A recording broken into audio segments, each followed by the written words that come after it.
This is The Fit Mess, conversations with world-class experts in the fields of mental, physical, and emotional health. In this episode, it's not telling you what you have to be or even like exactly how you're going to get there. It's not about that. It's about looking at things through a slightly different lens that helps you not be in shame, in pain, in confusion, things like that. Now here are your hosts, Zach and Jeremy. On any journey, no matter how trivial or serious, you're bound to get off track. That's especially true when it comes to self-improvement. There are peaks, valleys, tips, tricks, and sometimes complete bullshit. All of which can leave you feeling lost. But I know for me, it usually only takes a little nudge in the right direction to get back on track, at least for a while. But if I'm really lost, that's when it's time to ask for directions. That's why we're excited to share with you in this episode our interview with Hallie Bateman. She's an author, an illustrator, an artist. Her new book is full of directions. In fact, that's the title. Directions, really good advice for getting from here to there. As we were getting ready to speak with Hallie Bateman about her book Directions, flipping through her book, it was really interesting how it just depended on my mood that day as to what caught my eye and what motivated me and, you know, what helped. But it was incredible how like this and other things, right? Your mood, your feelings, like I want to believe that I'm a static guy. Like I feel the same all the time, but like I just bounce around all over the place. Like, you know, one minute I'm happy, the next I'm sad, the next minute I'm depressed, the next minute I'm excited and happy again. And it's just all over the place all the time. And that's okay. I'm not saying that that's a bad thing. It's just recognizing that like your emotions are so short-lived and then you're on to the next and then you're on to the next.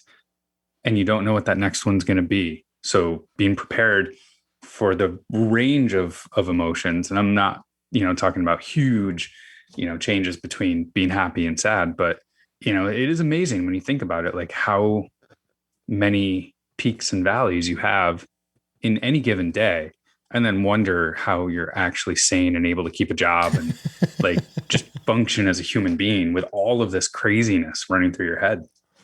That triggers a couple things for me. One is, whenever I go to my therapist, he always asks how I'm doing, and that, you know, generally opens up an hour of me just complaining about things. But whenever I ask him how he's doing, he always says, I'm always the same. And I know it's bullshit, but he's playing this game of I'm not a real person. I am this mirror that you're about to bounce all of this stuff off of. And the idea of trying to be that robotic and to be that static is just impossible. And so when you do allow room for emotions to do what they're going to do and feelings to do what they're going to do, it, like you said, becomes kind of alarming at how much you swing. And that sort of piggybacks on what we talked about last week, about being prepared for anything. For most people, maybe I shouldn't say most people. I think for many people, an emotional range of emotions and ups and downs are a normal part of everybody's day. But for people that battle any kind of mental illness, anxiety, depression, that kind of thing, you have to be prepared for those huge peaks and those huge valleys and know what weapons to use to fight back when those start to take over. And that's what, when we talked to Greg Everett last week about finding the balance, not letting any of those emotions take control or over rationalizing that sort of thing. Having the tools and knowing how to react so that you can keep some sense of balance is essential. And that's so much of what we talk about here. And the right tools is what we're referring to, right? I mean, I can think back to a number of instances where the darkness crept in and my first instinct was, well, time to go drink some beers, right? Mm-hmm. That is such a hard one to kick when you let that go too. Like I haven't had a sip of alcohol in 4 years. And again, for anyone who's not familiar, like I don't think I was any kind of an alcoholic. I don't think it was an addiction issue, but it certainly was a dependency. And I know that now when the stress is too much, there is this default to what toxin can I put in my body to fix this? How can I take this away? Yeah, no, I gave it up 5 years ago myself, and same thing. But I replaced it with ice cream. Right. So and I recognize that now, like when I'm having that stressful moment, when I'm having those dark places or something that's got me, Mm-hmm. I have retrained myself to go reach for the ice cream instead of the beer, which is, equally bad in different ways, but I don't lose control. I will develop diabetes, but I don't lose control. Yeah. But I do recognize it now. Like when I am craving ice cream now, like I know that's a reflection point. Right. That's a moment where I can sit back and go, all right, what's happening? What's really happening here? Let's get rid of the bullshit, get rid of the surface, and let's dig deep and figure out what's going on. This is what we talk about all the time, about getting curious in those moments. And I'm having to do that right now. Today, before we hit record, I'm in a funk. I don't feel awesome. It's been already a hectic morning with a lot of things going on, and it's going to be an even more hectic day. And I spent 5 hours hanging out with friends who I haven't seen in a year and a half yesterday. And I know, and it's nothing against that. I love them. I would spend all the time in the world with them. But when you haven't spent time with anyone for a year and a half, and then you start diving deep into these long visits, it's emotionally draining, and it just takes all this energy. And even though, I know I slept well last night, there's just, I'm craving just quiet. I'm craving just a retreat into a place where I can just sort of recharge. And I only know that because I'm sitting here going, okay, why do I feel this way? Instead of just reacting to it and going, what garbage can I put in my face? Now I need to yell at everybody. Now I need to, throw something because I'm angry. You do have to get curious when you're fighting those moments and find the path that will really help you out of it, and not just put a Band-Aid on it like, drinking or whatever would do. Yeah. So just, for the listeners, why are we talking about all this? We have a really good reason for why we're talking about the ups and downs and the different days. We have a really good interview coming up. We got a chance to talk with Hallie Bateman, the author of Directions, really good advice for getting from here to there.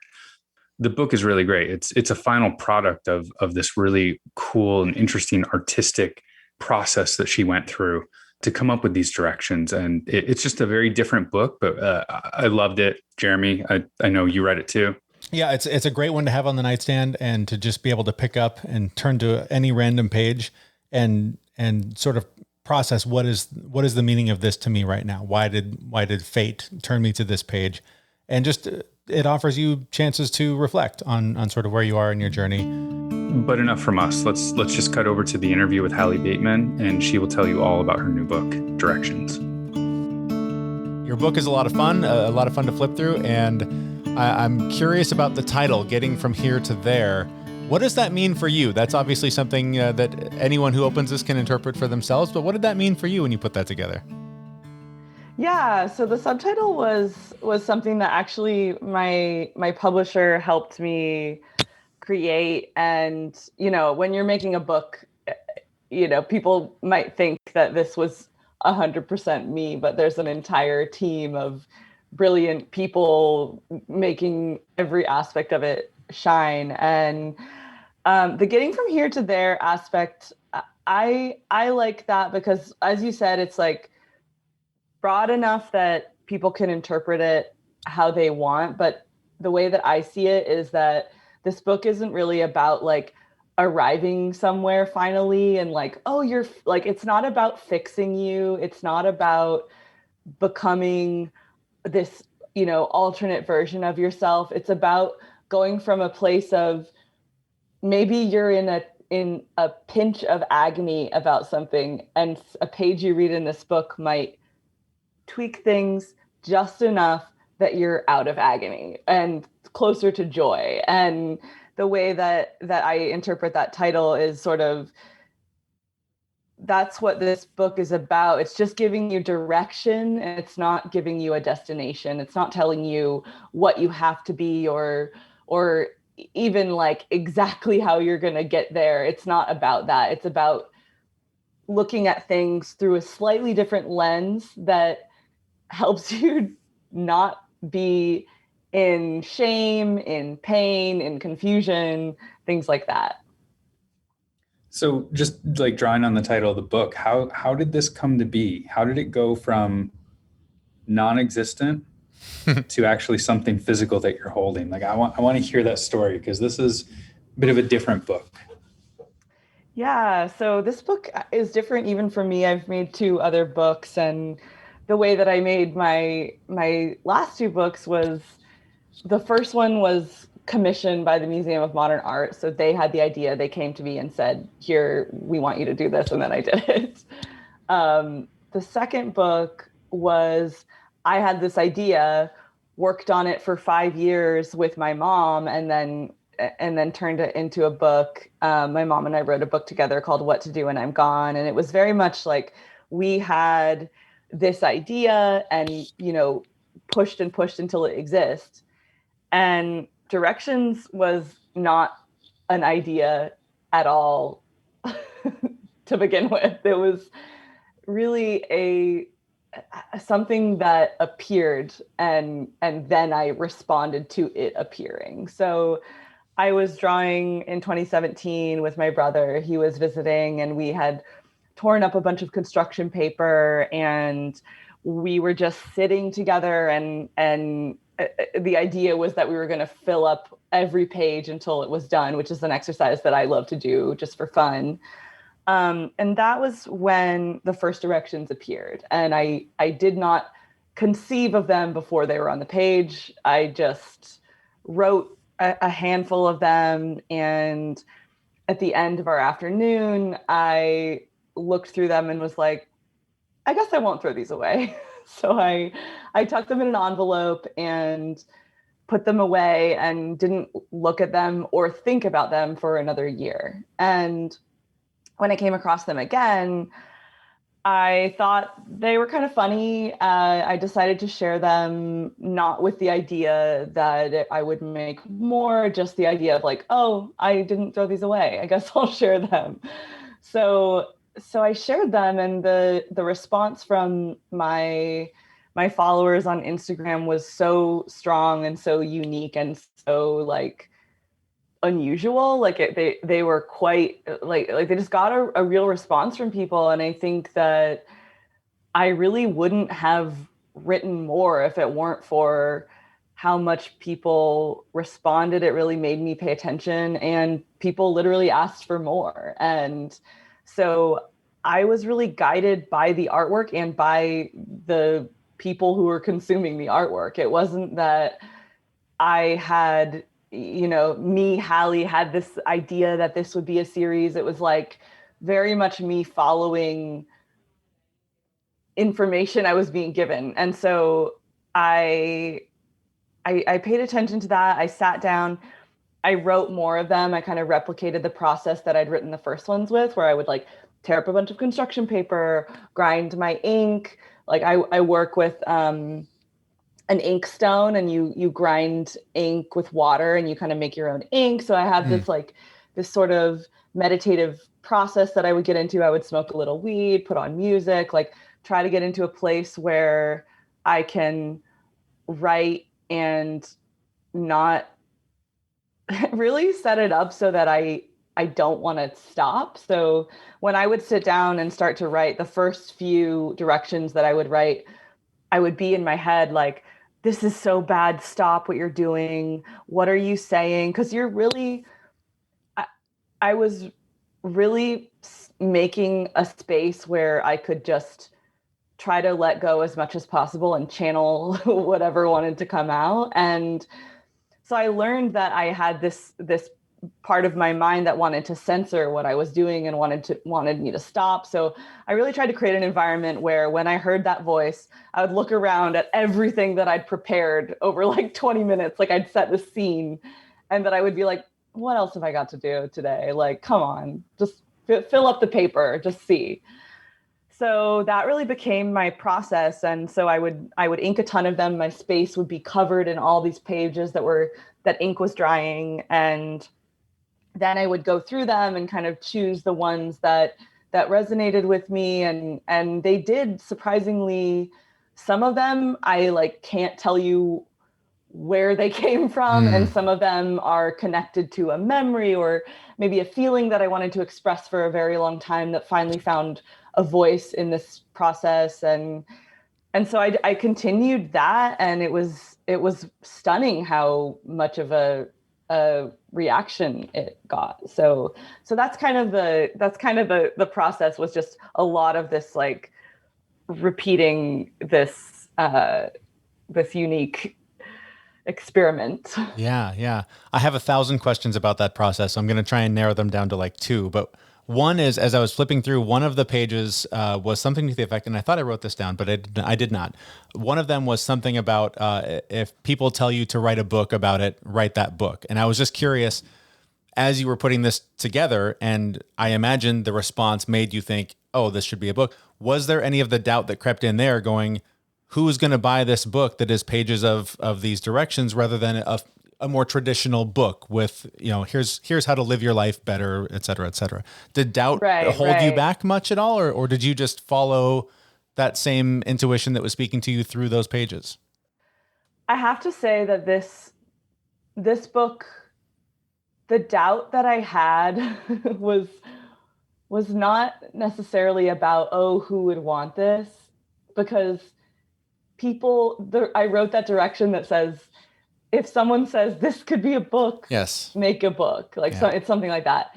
And I wrote that because people were telling me a lot to make it a book. Like, I think I screenshotted a few of them and sent them to my agent and was like, so we should make a book.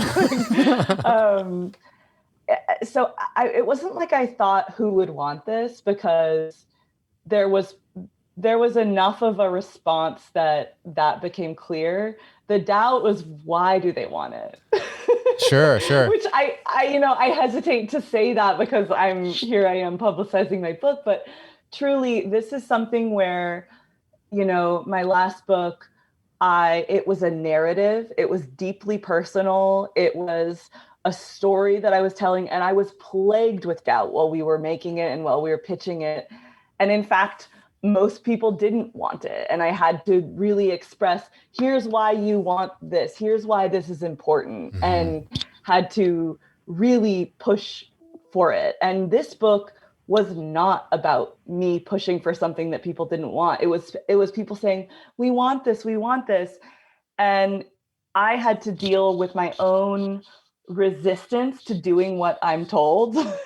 There's actually another direction in the book that says, don't let their wanting it stop you from giving it to them, which was about my own sort of egocentric response to people calling me to do something specific, and my ego brain being like, well, I didn't come up with it. So, or like, not I didn't come up with it, but like, well, don't I want to do my, like, well, why should I do what I'm told? Sure, like, sure. You know what I'm Totally, saying? yeah. Mm-hmm. Yeah. So the doubt was more about my learning about what this meant to people and why this was so impactful and so popular. And actually, when the book came out in March, I was really reflecting on, what do I want to get out of this release? What are my intentions going into this book entering the world? And the main thing I came up with was, I want to find out what this book means to people, because it's still such a beautiful mystery to me, where I can't, it's hard to talk about something that isn't narrative based, but is really just me in a book. Like, that's the best way. Like, my husband read it and was just like, this is just you. This is you in a book. And that's a tricky thing to, just have a tagline about and publicize and whatever. It's sort of an interesting, as you said, it's a very different book. Yeah. So it's you in a book. I'm going to go off of the script that I have over here. I flipped through this book twice, and the first time I went through it, a few of them stuck out, and I was like, oh, that really resonates based on this moment in time. And then the next time I went through it, different ones that I had read before that didn't hit me at all resonated based on that moment that I was in. And I really saw the value of this book being, just picking it up, and you can find things that resonate in that particular moment. How does it feel though, that like this book that is you, other people are resonating and you're sharing all these common things with other people. And, something that you've written is really personal to me as well. If this is your book, it's a book about you. Yeah, I guess I wouldn't say it's about me, but I love hearing this interpretation that something that meant nothing to you one day meant something the next day, because that is so true, and that's how life is. So thank you for sharing that. That's so interesting.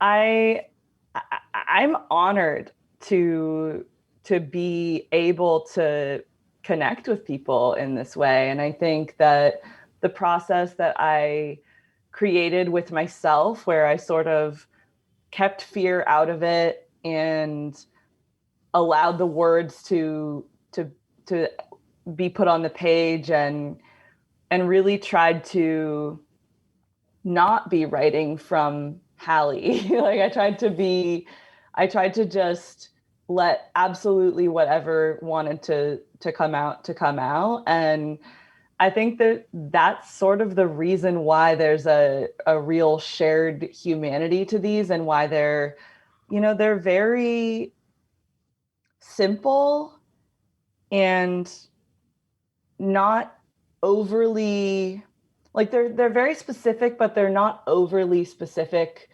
And I think that there's something to the sort of gentle observational quality of them, where I'm really not always saying like, you should do this in such a rigid way. I'm sort of like, if I am saying that, it's like kind of jokey too. It's like, admit to yourself that your ass is exquisite. Like when you're saying that to someone, there's such it can't be interpreted as like a bullying demand, because it's just so silly. And I guess that balance as being something that I strike in this, it makes it feel, even though so much of it is so deeply personal, like that direction, connects to my own experience with an eating disorder, and with me needing to admit that my ass is exquisite. And yet, that stuff is there informing it, but it's not on the page. Like I've never really offered, except a little bit on Instagram when the book came out. I sort of experimented with explaining some of what went into some of them, but I've really tried to leave a lot of the, autobiographical aspects out of it, and just offer the lesson without too much context. I'm going to put Zach on the spot a little bit with the exquisite ass page, because that one stood out to me, because like you said, it's not an instruction manual, but it is sort of a guide and can sort of shift your perspective. As Zach and I have been doing this show and trying to grow a social media community and all this, at some point somebody said something to him about his ass and how he has a rather okay ass on some level, and that he should share more of that, because that would grow, the social media audience. And so when I read that, I was like, it's exactly that. It's those little moments where someone sort of needs to help you point out a different perspective. So maybe Zach doesn't think he has an exquisite ass, but somebody thought he did and went, you should share more of that. I want to see more of your ass in the gym. And it's is hilarious. Right? I actually took a screen. I took a picture of that page and sent it to my wife, and was like, should I believe this? And you responded back, yep, with exclamation points.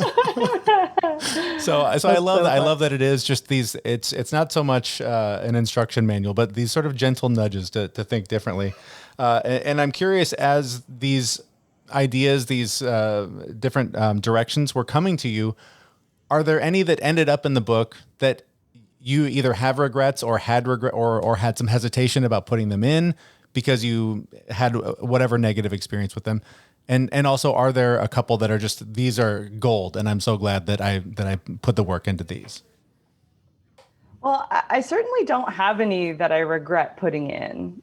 My team and I were combing through. I mean, I think we had hundreds that we were considering, and every one that wound up in here was, as silly as some of them are, were very carefully considered. So no, I don't have any that I regret. I do have, some favorites. One of my favorites is on page 29, do not be embarrassed, not even of that, not even of that.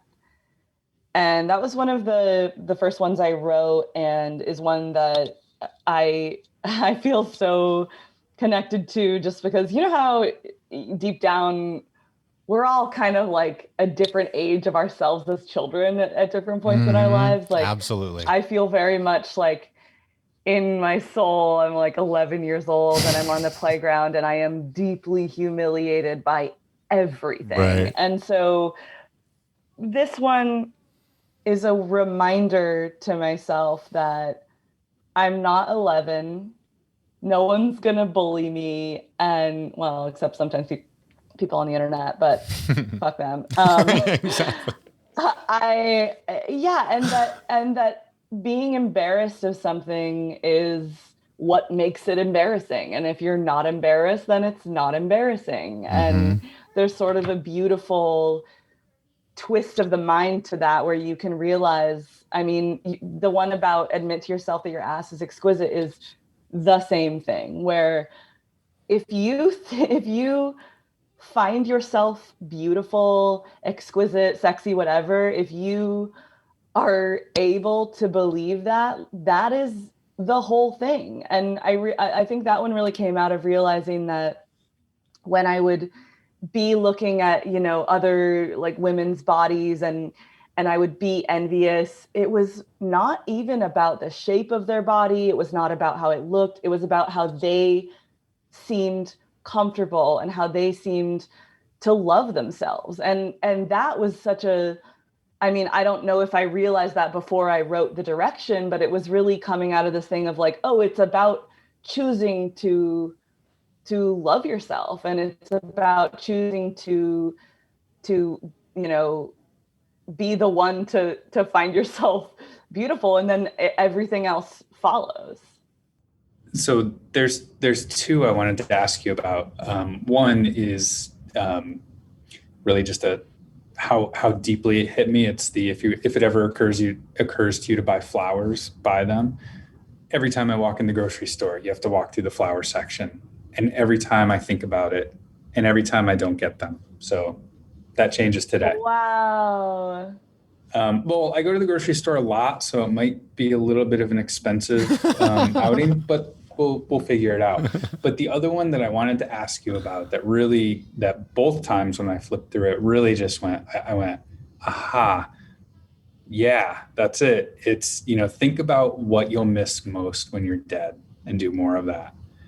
That one was like, Whew, yeah. That's really deep, and that I need to remember that one. But I want to hear your perspective on that and Wow. why you wrote that. I love that you chose that one. I haven't been asked too much about that one. I think mostly because people shy away from talking about death. But I love that one, and thank you for bringing it up. I wrote that. It really came out of a very exact memory, a very exact experience that happened years ago that, I think I always wanted to express what that feeling was, and then it came out in a direction. So it was when I lived in New York, and I went to the movies by myself in the middle of the day, and I was watching the Roger Ebert documentary that came out a few years ago. And going to the movies, first of all, by myself in the middle of the day in New York City is like just my favorite thing. Nice. One of the things I truly miss the most about New York. And when I was there watching it, I was just crying throughout the movie. And it wasn't, part of it was the movie was beautiful, and Roger Ebert, beautiful person, and just the whole, story of that. And then there was also just this full body sense of awe that I get to be here watching this. I'm alive. This is something that I won't be able to do when I'm dead. And I just think I'm going to miss this the most. Like, one of the things that I'm going to miss the most. And I remember just being so hit hard by that. And weirdly, I walked out of that movie and my dad called me to tell me that my grandma had passed away, which is a funny connection that, you know, you get that full body sense of life is so precious, and then reminders upon reminders. But yeah, I mean, that feeling and how it truly hit me in a way that was unforgettable. Like, I don't think you remember going to the movies that much because you just remember the movie, but that really hit me hard. And then I guess I think it just came out in one of the sessions, and it was just one of those things that I had been waiting to find a way to express that. So that's kind of the story behind it. As we wrap up, that sort of brings me back to some observations I had about just the introduction to the book and talking about alive people versus not alive people. And I think that sort of the beautiful story you just told sort of sets up that experience of the difference between truly being alive and just sort of existing. So can you talk a little bit about that, how that became a part of your life? Yeah. So alive people is something that my mom would always say. She would just be like, you know, talking about someone she'd met and be like, ooh, you know, they're an alive person. And the way that she defines that is someone who is alive is like listening, actually listening to what you're saying, finds meaning and excitement in serendipity. Actually, the perfect example I have is like another kind of like in New York or something. If you find yourself on the same subway car as your friend, and you're like, what? We're both here. And like, I've had people who were both freaking out. We're like, oh my God, it's magical. And then there's other people who are like, hey, what's up? I'm like, how can you not be absolutely astonished by this? And that's sort of the definition of an alive person, is someone who is just really present in what's happening. And a not alive person is, and I think we all are both at different times in life, but you know, not alive person is kind of like dulled to the world. Like the example I give in the book is that you'll just blow right past the jasmine bushes and not stop to even pick up the scent that's like very obvious. And so I was really grateful to my mom for kind of giving me this perfect way to explain what the book is about, which to me is about finding bridges to aliveness or ways to keep yourself in aliveness. And I think that when I say that this book is me, or this book is, you know, is so much of myself, it's that's kind of my whole deal. My mission in life is to keep myself in a place of attentiveness, awe, like truly just feeling like good or bad, being in a place where I can experience awe and experience how stunning it is to exist, and how precious this is, and how like going to the movies is something we shouldn't take for granted, or all these little things are like let's take a moment to be amazed by the fact that the three of us are even talking right now, things like that. And I just I used my mom's little definition as a way to explain kind of what this is, and it's very much like what Zach said. It's like, let the ones that hit you, and don't. This book is not to be scrutinized. It's not to be, you know, obsessed over. It's like drift through it, find what hits you that day, and allow it to work its way through you. That's exactly how I picture just leaving it on the bedside table and just, you know, open to a random page. And why did I open it to this page today? And just explore, what is that? Why did the universe pick that page today? So great stuff. Thank you so much for your time and for the book. Where can we learn more about you and the book and your other projects? Yeah, so you can follow me on Instagram and Twitter at Hallie Bates. HALLITHBATES. And my website is just halliebateman.com. And directions is available everywhere books are sold. I especially love independent bookstores, but truly buy it wherever you wish. And I really hope you love it. All right, that was our conversation with Hallie Bateman, the author of Directions, really good advice for getting from here to there. Jeremy, I know we spent the beginning of the show really talking about the ups and downs and the different emotions. And I really, one of the takeaways that I had from that conversation and from reading this book is really just the multiple times that I've picked it up now and flipped through it. It resonates differently every time I read it. And it's not something that you read from beginning to end and go apply those principles. It's just something that helps you in the moment with wherever you are in your life. It's funny. It totally makes sense that it's a project that was born basically from sharing on Instagram, because it is very similar to when I scroll our feed on Instagram. And, because of the nature of the accounts that we follow, there will be different little posts of inspiration along the way. And at any point they can hit you in the right way, or it can, that doesn't fit right now. That doesn't apply to me.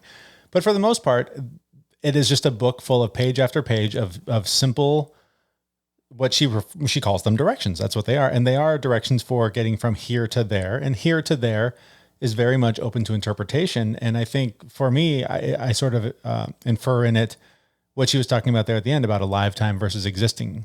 And it really is directions from existing to being more alive, to being more in touch with your feelings, your struggles, whatever it is that you're going through. These pages can really help you just take, like I said moments ago, just take a moment to reflect on where you are in whatever journey you're on. And it can really help sort of steer your next steps toward what you're working toward.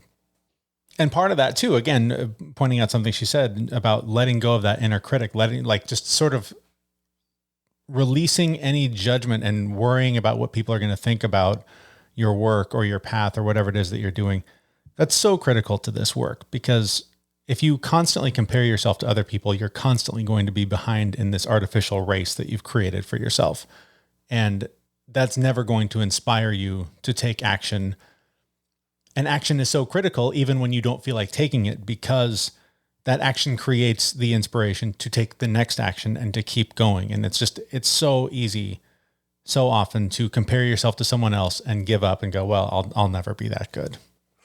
Yeah, I know. I personally was set up for failure at a young age with, how I was raised, constantly being compared to other people. My dad, I've shared it before. My dad would point, to a large gentleman in a restaurant and be like, Zach, that's going to be That's you. So, thanks, Dad. Love you. He was a good guy, but he had a couple of flaws. But yeah, I mean, like, the comparison to other people is just something that I struggled with as a young man. I still struggle with it as an older man, but I'm okay with it now. Like the feelings come and I know how to knock them away. I know how to get rid of them. Mm-hmm. But sometimes I need things like this, this book, right? It helps, like just that little quick reminder of these things. It was fantastic. I will continue to read this on a regular basis because, as we all know, my mood is subject to change frequently. Because you're not a robot. I would like to be, though. It would be cool as hell. Okay, and with that, we will wrap it up for this week. Again, the book is Directions, really good advice for getting from here to there. It is by Hallie Bateman. You can find the links to her and her book and her work on our website, thefitmess.com. While you're there, please do subscribe to our newsletter, follow us on whatever podcast player you're using, and of course, ratings and reviews are always appreciated. And before we go, Zach, I don't know if you're not home right now, so there may be a package waiting for you on your doorstep when you get home. Our fresh delivery of Athletic Brewing Company beers is here, and so thank you to them for sponsoring us. We love working with those guys. It's just some of the best non-alcoholic beer available on the market. There might be a package waiting for me, but you're right. I'm not home. I'm on vacation right now, and I bought every Athletic Brewing beer that the beer store had by my house, And when I bought it, I brought all of them up, and then I went back and got more and brought more up. How many did you buy? Jesus. Well, we're here for 2 weeks, so I had to have enough. I didn't want to risk the fact that, I couldn't get any out here. Right. And I'll bring home whatever I don't drink, but I want to have enough when I'm at the beach. And the guy who was selling the beer was like, this is non-alcoholic, right? And I was like, oh yeah, I do. That's why I'm buying it. That's why I'm buying it. That's what makes it so great. So thank you to them for being a sponsor, and thank you for listening. That's going to do it for this week. We'll be back next Wednesday at thefitmess.com with a brand new episode. We know this podcast is amazing and doesn't seem to lack anything, but we need a legal disclaimer. Prior to implementing anything discussed in this podcast, it is your responsibility to conduct your own research and consult your physician. You should assume that Jeremy and Zach don't know what they're talking about, and they're not liable for any physical or emotional issues that occur directly or indirectly from listening to this podcast.